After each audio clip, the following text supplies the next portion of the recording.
ఫ్రూట్స్తో మనకు చాలా విటమిన్స్ దొరుకుతాయి. ఇప్పుడు 9 బెస్ట్ ఫుడ్స్ చూద్దాం. First, apple. Vitamin C and A, immunity, skin బాగా వస్తుంది. Second, orange. విటమిన్ సి, క్లోర్ని తగ్గించుకోవడానికి, స్కిన్ గ్లో చేయడానికి బాగుంటుంది. Third, banana. Vitamin B6, energy, digestion కోసం. Fourth, grapes.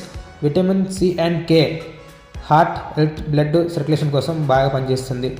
Fifth, pineapple. Vitamin C and B K, డైజెషన్కి హెల్ప్ చేస్తుంది. Sixth, mango. Vitamin A C E, eyesight and immunity కోసం బాగా పనిచేస్తుంది. Seventh, watermelon. Vitamin A and C, సమ్మర్లో hydration కోసం బాగా ఉంటుంది. Eighth, strawberry. Vitamin C and folate, skin glow చేస్తుంది. Ninth, kiwi. Vitamin C E K, immunity boost, skin health చేస్తుంది. Daily fruits తినే అన్ని విటమిన్స్ బ్యాలెన్స్గా దొరుకుతాయి. మరి మీరు ఎక్కువ తినేటివి ఏమి? కామెంట్ చేయండి, సబ్స్క్రైబ్ చేయండి. Thank you friends.